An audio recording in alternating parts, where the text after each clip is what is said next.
Hello dear students, in this video I am going to explain the topic types of plans from planning chapter. In previous videos we have finished off the features, importance, process and limitations of planning. Now this is the last topic, types of plans, and it is a very important topic. Case based questions आने के सबसे ज़्यादा chances planning के chapter में से इस question में से हैं. So go through all the plans. See basically there are two types of plan. जो बेसिक टाइप है प्लान्स की वो दो तरह की है. One is single use plans and the other type is standing plans. क्या डिफरेंस है दोनों में, नाम से ही समझ में आ रहा है. सिंगल यूज प्लान का मतलब है कि जो प्रॉब्लम्स हमारी रिपीट नहीं होती. For handling non recurring problems. Non recurring means non repeating problems. जो चीज हमारे सामने बार बार नहीं आती है, एक प्रोजेक्ट लगाया वो कंप्लीट हो गया, बात खत्म हो गई, रिपीटिंग नेचर का नहीं है, तो ऐसे प्लान्स को हम बोलते हैं सिंगल यूज प्लान्स. इसमें दो एग्जांपल्स आएंगे, program and budget. Like program मतलब जैसे ट्रेनिंग है, training finish, program finish. Budget है पर्टिकुलरली 1 ईयर के लिए बनता है, तो एक रेकरिंग नेचर का नहीं है, इसको हम रिपीट नहीं करते हैं, इसलिए इसको सिंगल यूज कैटेगरी में रखते हैं. दूसरे टाइप के प्लान्स होते हैं हमारे स्टैंडिंग प्लान्स. ये उन प्रॉब्लम्स को हैंडल करने के लिए हैं जो रेकरिंग नेचर की प्रॉब्लम्स होती हैं, यानी कि रिपीटिंग नेचर की प्रॉब्लम्स होती हैं. जो चीजें हमारे सामने बार बार आती हैं उनको हैंडल करने के लिए जो हम प्लान्स बनाते हैं उनको हम स्टैंडिंग प्लान्स बोलते हैं. Like policy, procedure, method and rules. और दो टाइप के प्लान हमारे सिलेबस में वो हैं जो ना तो स्टैंडिंग कैटेगरी में आते हैं ना ही सिंगल यूज प्लान्स हैं. ये टाइम पे डिपेंड करते हैं. ऑब्जेक्टिव और स्ट्रेटजीज के दो एग्जांपल्स हैं. टोटल हमें स्टडी करने 8 टाइप ऑफ प्लान्स, जिसमें से program and budget single use plan category में आते हैं. Policy, procedure, method and rules ये आपके स्टैंडिंग प्लान की कैटेगरी में आएंगे. एंड ऑब्जेक्टिव और स्ट्रेटजी दोनों में से किसी कैटेगरी में नहीं है. ना तो ये स्टैंडिंग प्लान कहलाते हैं और ना ही ये सिंगल यूज प्लान कहलाते हैं. चलिए अब चलते हैं इनके डिटेल डिस्कशन की तरफ. So let us start with objectives and strategies. First plan हम लेके चलते हैं जो ना कि स्टैंडिंग थे ना ही सिंगल यूज प्लान थे. ऑब्जेक्टिव के बारे में हम क्या कहेंगे, ऑब्जेक्टिव्स जो हैं they are end point of planning. हमने प्लानिंग को जब स्टार्ट किया था तब भी यही पढ़ा था कि फ्यूचर में क्या अचीव करना है उसके लिए हम आज ही सोचना शुरू कर देते हैं. तो वो फ्यूचर में क्या अचीव करना है वो क्या था, ऑब्जेक्टिव. सारी की सारी प्लानिंग की डायरेक्शन ऑब्जेक्टिव की तरफ थी, इसलिए ऑब्जेक्टिव को हम क्या बोलते हैं, it is the end result of planning या एंड पॉइंट ऑफ प्लानिंग, क्योंकि प्लानिंग का हर स्टेप ऑब्जेक्टिव को अचीव करने के लिए ही था. फिर हम ये कह सकते हैं it serves as a guide to planning. As planning provides direction, तो ये हमें गाइडेंस प्रोवाइड करता है. प्लानिंग में जो हमने डिसाइड किया था ऑब्जेक्टिव, वो ही हमें गाइड कर रहा है कि हमें कैसे कैसे एक्टिविटीज को प्लान करना है. एंड ये ध्यान रखना चाहिए that objective should be in quantitative terms. ये भी हम पहले डिस्कस कर चुके हैं जब हमने प्लानिंग का प्रोसेस पढ़ा था कि वो क्वांटिटेटिव टर्म्स में हो तो उसको दूसरों को समझाना आसान हो जाता है, एम्प्लॉयज को कम्युनिकेट करना आसान हो जाता है और उसको अचीव करना भी आसान हो जाता है. इन शॉर्ट हम कहें तो objective should be smart. Smart means S for specific. Specific means बिल्कुल एग्जैक्ट होना चाहिए, हमें पता होना चाहिए. मेजरेबल, जिसको आप क्वांटिटेटिव टर्म्स में मेजर कर सकें. अचीवेबल, जिसको आप अचीव कर सकें अपने गिवन रिसोर्सेज से. इट शुड बी रिलेटिव, सारी चीजें रिलेटिव होनी चाहिए. And it should be completed in time. And it is formulated by, decided by top level management. So these are the objectives. ये ऐसे प्लान्स हैं जो टॉप लेवल फॉर्मुलेट करेगा. And these are the end points of planning. Planning की ही हमने इसलिए है क्योंकि हमारा एक ऑब्जेक्टिव था. Second type is strategies. Strategies एक कॉम्प्रीहेंसिव प्लान होती हैं. कॉम्प्रीहेंसिव मीन्स बहुत एक वाइड प्लान होता है जो लॉन्ग टर्म ऑब्जेक्टिव्स को पूरा करने के लिए बनाया जाता है. ये ज्यादातर इसमें आप दो की वर्ड्स याद रखिएगा स्ट्रैटेजी को आइडेंटिफाई करने के लिए. वन इज बिजनेस एनवायरनमेंट, क्योंकि प्लानिंग में हमने लिमिटेशन में पढ़ा था कि डायनामिक एनवायरनमेंट में वो फेल हो सकती है. तो अचानक से अगर बिजनेस एनवायरनमेंट चेंज हो जाए, उस समय अचानक जो हम प्लान बनाते हैं अपना लॉन्ग टर्म टारगेट को पूरा करने के लिए, उसको हम स्ट्रैटेजी बोलते हैं. एनवायरनमेंट में जैसे ही चेंज आया वैसे ही हमने प्लानिंग को थोड़ा सा मॉडिफाई कर दिया, तो वो चीज हमारी स्ट्रैटेजी है. या कॉम्पिटिटर को देख के अगर हमें कहीं पे प्लान चेंज करना पड़ गया. एक हमने एक्सटर्नल लिमिटेशन पढ़ी थी कि कॉम्पिटिटर अगर अपनी पॉलिसी चेंज कर दे तो हमारा प्लान फेल हो जाता है. तो कॉम्पिटिटर को देख के अगर कोई प्लान बनाया है आपने, उसको भी आप स्ट्रैटेजी बोलेंगे। तो ये 2 कीवर्ड्स आपको स्पेशली ध्यान रखने हैं। अगर एनवायरनमेंट से रिलेटेड प्लान पूछा है तो भी स्ट्रैटेजी आइडेंटिफाई करेंगे, एंड कॉम्पिटिटर की पॉलिसी की वजह से कोई चेंज लाना पड़ा है तब भी आप स्ट्रैटेजी ही आइडेंटिफाई करेंगे। And strategies are also formulated by top level management. ये दोनों प्लान्स ना सिंगल हैं, ना सिंगल यूज हैं, ना स्टैंडिंग प्लान्स हैं। चलिए चलते हैं नेक्स्ट प्लान्स की तरफ। So the next plans are policies, procedure and methods. See what are policies now? ये तीनों ही स्टैंडिंग प्लान है। स्टैंडिंग प्लान मतलब जो रेकरिंग नेचर के होंगे, जो प्रॉब्लम्स हमारी रूटीन में आएंगी उनको हैंडल करने के लिए जो प्लान्स यूज करते हैं, that they are called standing plans. उसमें से फर्स्ट है पॉलिसी।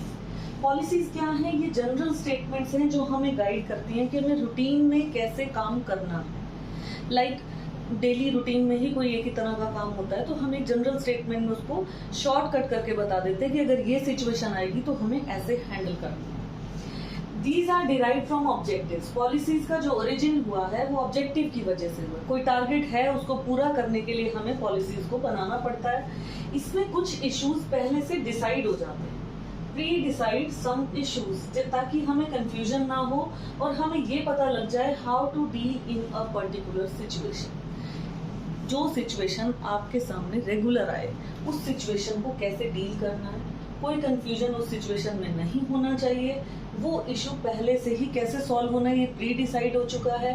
ऑब्जेक्टिव की वजह से इसका डेरिवेशन हुआ है and this is a general statement. ये एक गाइडेंस है, ओनली गाइडलाइन है कि अगर ये सिचुएशन सामने आई तो ऐसा डील करना है। फॉर एग्जाम्पल, अगर कोई कंपनी या कोई बिजनेस, उसकी पॉलिसी है नो क्रेडिट पॉलिसी, मतलब उसको उधार नहीं देना है।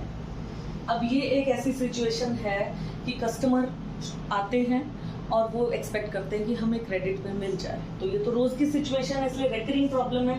तो ये एक इश्यू है जो रोज सामने आ रहा है। अब इसमें प्री डिसाइड कर लिया कि हम क्रेडिट नहीं देने वाले, तो ये हमारी पॉलिसी है। क्यों? क्योंकि कोई कंफ्यूजन नहीं है। जब सबको पता है कि क्रेडिट नहीं देना है तो कोई भी डील कर रहा होगा, उसको कोई कंफ्यूजन नहीं। ठीक है, इस सिचुएशन में कैसे डील करना है पता लग गया। ऑर्डर का साइज छोटा है या बहुत बड़ा है, जब क्रेडिट नहीं देना है दैट मीन्स नहीं देना है, वो एक डेली का प्रॉब्लम है, वो कैसे सॉर्ट आउट हो गया क्योंकि हमने प्री डिसाइड कर लिया कि अगर ये इशू सामने आया तो how to deal with this situation, this is called policy. Next plan is procedure. Procedure क्या है? एक क्रोनोलॉजिकल सीक्वेंस है स्टेप्स का। किसी काम को जब हम स्टेप बाय स्टेप करते हैं तो उसको प्रोसेस बोलते हैं, वही प्रोसेस यहाँ पे प्रोसीजर है। जैसे हमने प्लानिंग के चैप्टर में प्लानिंग का ही प्रोसेस पढ़ा, 7 स्टेप्स थे, सीरियल वाइज हमने सीक्वेंस में ही उसको फॉलो किया, तो वही चीज है। ये बहुत रिजिड होता है। रिजिड मीन्स फ्लेक्सिबल नहीं होता है, दे आर नॉट फ्लेक्सिबल। जब किसी काम को करने का कोई स्टेप बाय स्टेप तरीका है, पहले स्टेप ए है, फिर बी है, फिर सी है, फिर डी है, मान लीजिए 4 स्टेप्स में कोई काम होता है, तो ये रिजिडिटी तो रहेगा। इसमें फ्लेक्सिबिलिटी थोड़ी ना है कि हम डी वाला स्टेप पहले कर लें, बी वाला बाद में कर लें।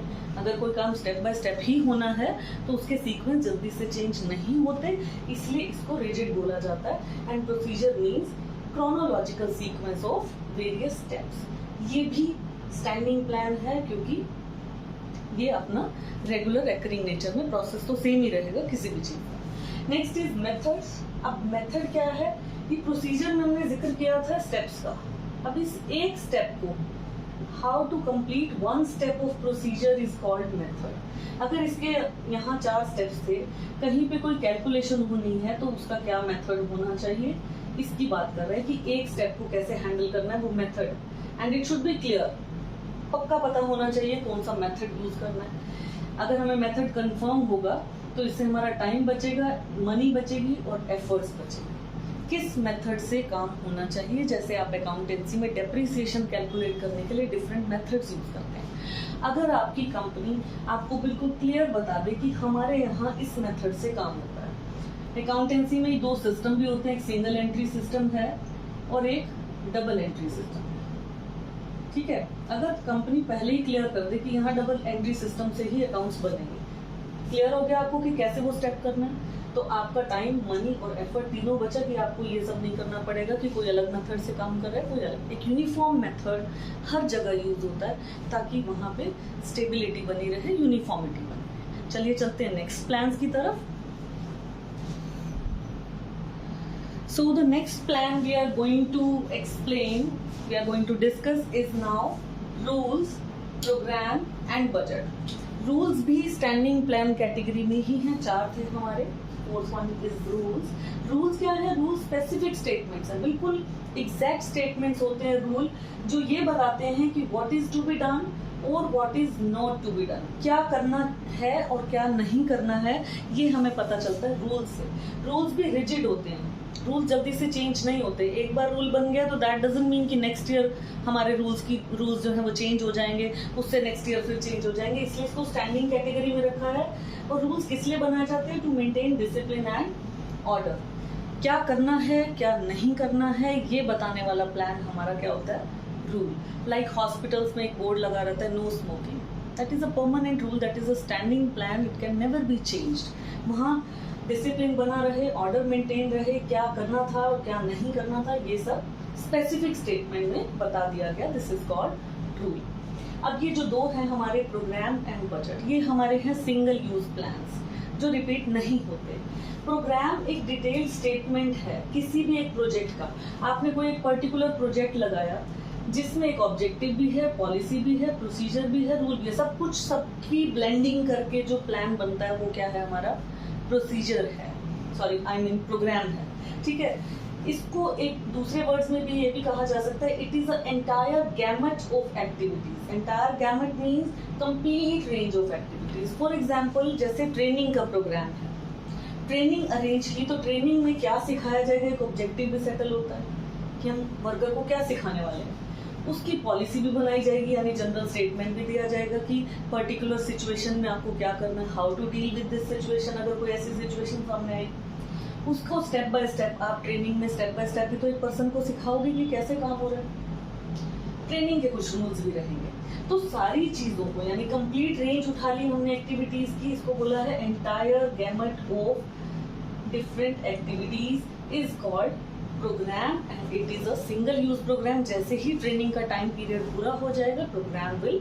एंड। नेक्स्ट टाइम कुछ होगा तो नेक्स्ट टाइम अलग से उसके ऑब्जेक्टिव्स बनेंगे, अलग से उसकी प्लानिंग होगी, अलग से सब कुछ चलेगा। And the last one is budget, this is also single use plan. Budget एक स्टेटमेंट होता है हमारा न्यूमेरिकल टर्म्स में एक्सपेक्टेड रिजल्ट को एक्सप्रेस करने। एक पर्टिकुलर टाइम में यानी जनरली 1 ईयर में न्यूमेरिकल टर्म्स में हमने क्या रिसीव किया, क्या खर्च किया, उसका एक expected result is called budget. इसको हम कंट्रोल डिवाइस भी बोलते हैं। हमने क्या प्लान किया था, कितना खर्च करेंगे और एक्चुअली कितना हुआ, उसमें जो डिफरेंस आ गया, डेविएशन, उसकी कम से कम केयर तो की जा सकती है। अगर एक बजट आपने प्लान किया होगा पहले से कि हमें इसी रेंज में रह के पैसा खर्च करना है, इसी रेंज में रह के हमें अपना ये प्रोजेक्ट को पूरा करना है, तो हमें कम से कम डेविएशन कहीं आएगा, डिफरेंस आएगा तो हम ध्यान तो रखेंगे उसका, तो अपने आप ही चीजें कंट्रोल हो जाती हैं अगर हम बजट बना के चलते हैं। बिना बजट के अगर हम काम किए जा रहे हैं तो एट लास्ट पॉइंट हमें जाके क्या पता चलेगा कि इस पे तो बहुत ज्यादा पैसा खर्च हो गया, इतना आउटपुट नहीं आया जितना हमने इनपुट लगा। तो बजट बनाने की वजह से हम थोड़े से कंट्रोल्ड रहते हैं, क्योंकि हमें डेविएशंस, डिफरेंसेस साथ के साथ पता चल जाते हैं और हम उनकी केयर कर पाते हैं। तो these are the types of plans. It is a very important question this year. ये केस स्टडी ही आने वाली है, आप ही को आइडेंटिफाई करना है कि कौन से टाइप ऑफ प्लान की बात हो। तो बहुत ध्यान से जो इसका टेक्स्ट है अपनी बुक में से वो रीड कीजिए, कीवर्ड्स मैंने आपको सारे यहाँ बताए हैं, उनसे आप कोशिश कीजिए, आइडेंटिफाई कीजिए कि कौन सी टाइप का प्लान डिस्कस हुआ है। प्लानिंग चैप्टर भी इसी के साथ, इस वीडियो के साथ, इस टॉपिक के साथ यहाँ पे एंड हुआ है। बाकी के जितने वीडियोस जो प्रीवियस वीडियोस हैं इसी वीडियो के डिस्क्रिप्शन बॉक्स में सबके लिंक्स प्रोवाइडेड हैं, आप वहाँ से जाके चेक कर सकते हैं। Thank you, have a nice day, be prepared.